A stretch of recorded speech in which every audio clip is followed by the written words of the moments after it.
Hey guys, thanks for tuning in to another video on ForgottenWeapons.com. I'm Ian McCollum, and today we're going to take a look at a really cool version of a 1911. This is one of Dan Kunin's 357 Magnum 1911s. Now, there aren't a lot of self-loading pistols out there that are chambered for rimmed revolver cartridges. There are a few, but this has always been a rather difficult engineering task to get a rimmed cartridge to feed in a semi-automatic pistol. The problem is those rims just interfere with each other quite a lot. They're great for revolvers. They're kind of terrible for semi-automatic pistols. Now, the origin of this one is actually from when Dan Kunin was in graduate school. He was getting a degree in industrial and technical studies, or technological studies, and for one of his drafting classes, he decided to design a self-loading pistol in 357 Magnum. And, well, deliberately as a challenge, as an engineering challenge. And he actually started off coming up with his own design for a gas-operated pistol before realizing that this was overly complicated, and maybe we can step things down, make it a little bit simpler, and simply adapt a 1911 to 357 Magnum. And this was in 1977, and he proceeded to do just that. The critical core element of the design being designing the magazine to actually work. So we'll take a closer look at this in a moment, but it's worth pointing out that his design was successful enough that he ended up actually getting 3 college credits in his drafting class for this project. Then he went on to actually build one of the pistols for real, and his first pistol was a total kludge. It was made from 45 ACP 1911s. He basically took 2 frames, cut them apart, welded them together to make a frame that was long enough to hold 357 Magnum, and then did kind of the same thing with the slide. The slide, the ejection port area in the slide also had to be longer, so he cut apart 2 45 slides and brazed them together into a longer slide. And it apparently, I haven't seen pictures of it, but apparently really looks like quite the kludge of a gun. But it actually worked. And between this and the successful drafting project to design the magazine, it was actually Kunin's father who pushed him to commercialize the design, to actually get a company together and put the thing into production. Now, it would take about 6 years for this to actually happen. The first commercial announcement of the gun came in 1979 with an advertisement in Guns and Ammo magazine that was actually just a picture of the magazine itself, not the pistol at all, and it was captioned something like "a new speed loader for your 357. Kind of a wink, wink, nudge, nudge teaser sort of advertisement. It wouldn't be for several more years until about 1983 that the guns actually came available on the market. And before we take a close look at this, the thing that really attracts me to the Coonan 357s is that they have actually a really good reputation for both accuracy and reliability. Accuracy, yes, a lot of the Magnum automatic pistols are very expensive guns. They tend to be basically handmade guns, excepting the Desert Eagle here, but they tend to be intended for target shooting and silhouette shooting, and you would expect them to be accurate, but it's kind of an accepted thing that they're all going to be reasonably unreliable, and the Kunin very much bucks that trend. So let's take a closer look at this. Let's see how Kunin did this magazine and what else is different about the pistol that might lend it to being such an accurate and reliable design. One of the first things I would like to mention is that there are actually 3 different iterations of the Kunin. There's the A, the B, and the C pattern. And what we have here is a C pattern. So this is the most recent iteration. Kunin originally, well, to give you a little bit more background, Kunin sold the company initially in 1985. So just a few years after he started it, he sold out to different owners who had money to spare, and remained an employee of the company for many years, but ultimately was no longer working for them by the mid-1990s when the company went bankrupt in 94 and was ultimately dissolved in 98. However, it was reformed under the name Coonan Inc. right here in 2009. That company managed to stay in business for about 10 years. It went out of business in 2019. And over the course of these 2 companies and the several decades of development, a number of changes were made to the guns. Probably the most distinctive one to me on this is the dust cover on the bottom of the frame on the C pattern guns is extended all the way out to the muzzle. It was originally cut back more like a 1911. In fact, let's take a moment to compare the Kunin to a standard 1911 here. You can see the difference in the dust cover down here, as well as the slide itself. So standard 1911 has a relief cut up here in the slide to remove some weight. That weight was left in place on the Kunin, which is probably a good idea. Having a little extra reciprocating mass to slow down the unlocking of the gun in 357 Magnum is not a bad idea. This is definitely a more powerful cartridge than 45 ACP. So I mentioned that Kunin had to splice two slides together to make his original gun. You can see the difference in the ejection port size there. And of course, that's because of the difference in the cartridge size.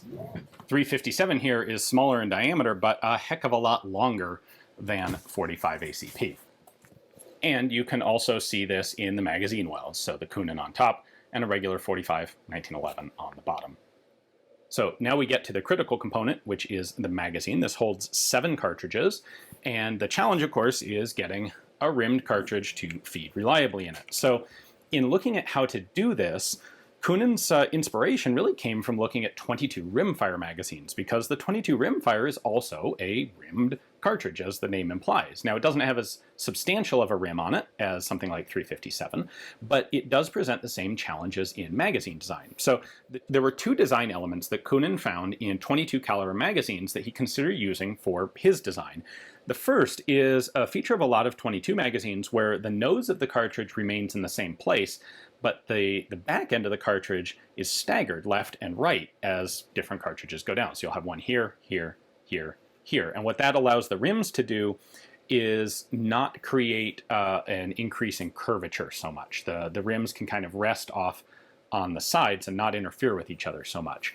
The problem was that creates a magazine that's wider at the back, and he didn't want to make this magazine any wider than it needed to be. And so that led him to the second consideration, which is the idea of an articulated follower that actually changes angles as it moves. So the more cartridges you stack up in the magazine, the steeper of an angle you're going to get as the rims stack on top of each other.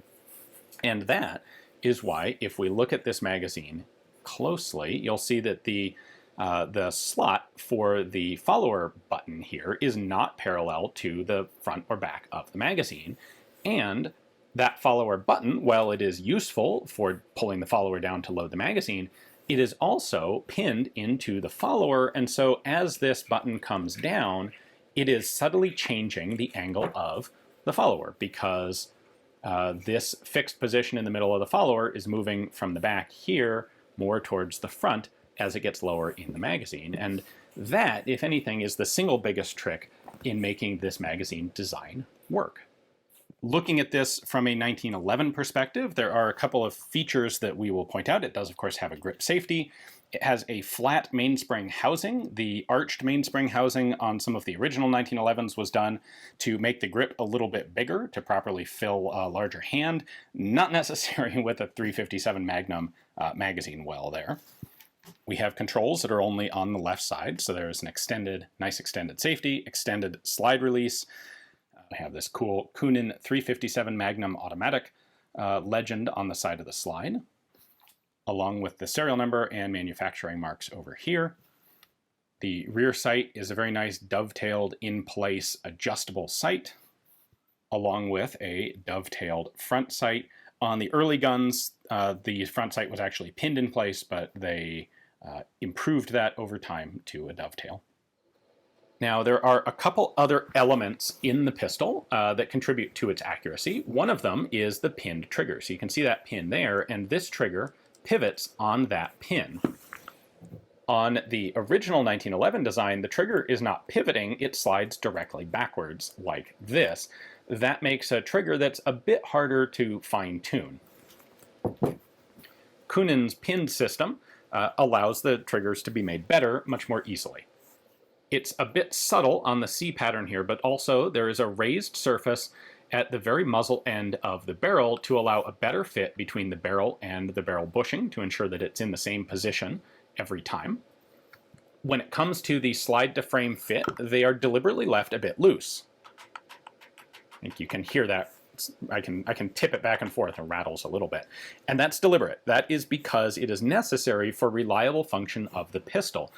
In a Browning tilting barrel pistol like this, the barrel is actually not perfectly parallel to the rails when it's locked in place. It's actually at a slight downward angle. And so when you fire, the recoil force is actually coming in off center just a little bit, and it causes the slide to actually bend up in the center. If the slide to frame fit is too tight, you can have a situation where that flex, minute as it is, can cause additional friction and can cause the pistol to not cycle properly. This is something that Kunin said he discovered in basically in a magazine article study that came out of South Africa, interestingly. Found that, realized that these guys were onto something, and adapted his design to fit that, to leave a little bit of play in the slide to frame fit. Finally, the other main visual difference between the Kunin and a standard 1911 is the use of an external extractor. And that was done entirely for manufacturing purposes. The internal extractor on a 1911, which is this guy right here, it slides up through the inside of the slide until it reaches the front, where it comes out right there. That internal extractor creates a lot of manufacturing challenges. You have to drill a very precise hole all the way through. The extractor itself is made of a piece of spring steel that has to be proper. It has to use the proper material to start with, and then has to be properly heat treated.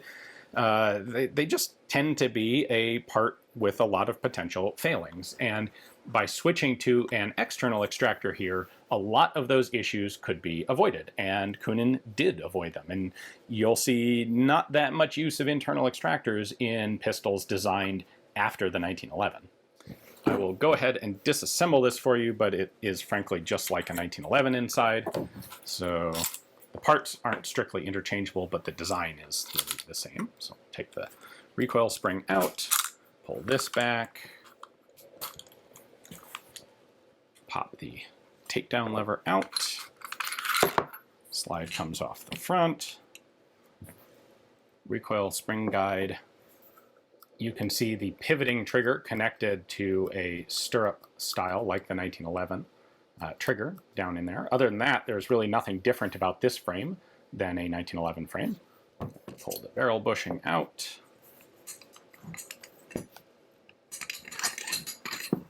Pull the barrel out. The original A pattern of Kunin's actually used a swinging link, like a Browning, like a 1911. The B patterns, they improved that. That had been something that required a lot of careful hand fitting, and it was tricky to get the guns working right with the swinging link. So one of the major improvements they made in the 1980s was to go to a fixed cam, like a Browning high power, and that's what we have here on the C pattern as well. Also worth pointing out that there is this toe on the barrel, which slides into this slot on the frame, and that's just to improve the side-to-side stability of the barrel, something to help with accuracy, especially on a cartridge that's so much longer than 45 ACP. Lastly, worth pointing out that both the slides and the frames were actually cast on Kunin's. Cast parts like this have a really poor reputation among a lot of people, but not one that's necessarily appropriate. Cast parts can be absolutely as good as milled or forged parts. It's just you have to know how to do proper casting, and casting is in many ways sort of an arcane industrial art. There are some companies like Ruger that are extremely good at casting. There are a lot of companies that pick casting because it seems like a cheap alternative, and they don't do it right, and that's what leads to porosity problems and poor material choices, and frankly the reputation of cast parts being very poor. Dan Kunin actually had a lot of experience in casting, and he was able to do it really quite well, and so you don't have problems associated with the cast parts of the Kunin the way you do with many other designs.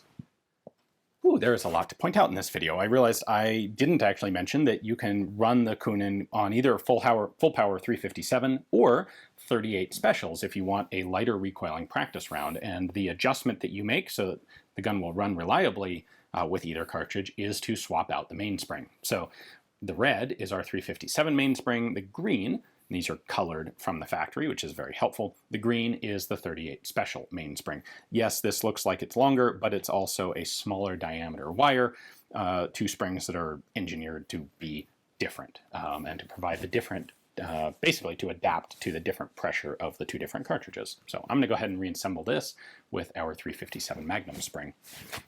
In total, something less than about 10,000 Coonan 357s have been manufactured between the A, B, and C patterns. And one of the things that was difficult in doing this video was coming up with good detailed information, especially on the early development of the gun.